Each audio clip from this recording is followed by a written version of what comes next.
ಹೆಣ್ಮಗಳು ತನ್ನ ಶೀಲ ಈಗ ನಿತೀಶ್ ಕುಮಾರ್ ವಿಚಾರ ನಿತೀಶ್ ಶೀಲ ಕಳ್ಕೊಳ್ಳೋದೆಲ್ಲ ಬೇಡ, ಇವೆಲ್ಲ ಶೀಲ ಕಳ್ಕೊಳ್ಳೋದೆಲ್ಲ ಇದೆಲ್ಲ ಕೆಟ್ಟ ಪದಗಳನ್ನ ಇಲ್ಲಿ ಬಳಸಬೇಡ್ರಿ ನೀವು.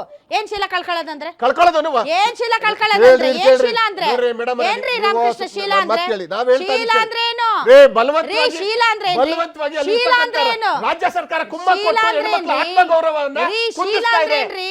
ಆಯ್ತು ಬಿಡ್ರಿ, ಆತ್ಮಗೌರವ ಆಯ್ತು ಬಿಡ್ರಿ, ಅಲ್ಲ ಏನ್ ಶೀಲ ಅಂದ್ರೆ ಆತ್ಮಗೌರವ ಈ ಮೈಂಡ್ ಸೆಟ್ ಬಿಜೆಪಿ ಸರ್ಕಾರಗಳು ಇಟ್ಕೊಂಡು ಏನ್ ಮಾತಾಡ್ತೀವಿ? ರಾಮಕೃಷ್ಣ ಅವರೇ, ಆತ್ಮಗೌರವಕ್ಕೆ ಧಕ್ಕೆ ಆಯ್ತಾ? ಆತ್ಮಗೌರವಕ್ಕೆ ಹೆಣ್ಣು ಮಕ್ಕಳ ಆತ್ಮಗೌರವಕ್ಕೆ ಅದನ್ನೇನಂತ ಕಂಪ್ಲೇಂಟ್ ಮಾಡ್ತೀವಿ ನೀವು? ಎಫ್ಐಆರ್ ಏನಂತ ಕಂಪ್ಲೇಂಟ್ ಮಾಡ್ತೀವಿ? ರೇಪ್ ಅಂತ ತಾನೇ ಕಂಪ್ಲೇಂಟ್ ಮಾಡೋದು ನೀವು?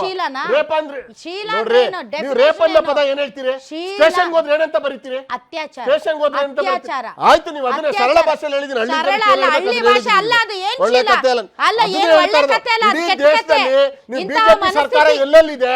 ಹೆಣ್ಣು ಮಕ್ಕಳ ಆತ್ಮಗೌರವ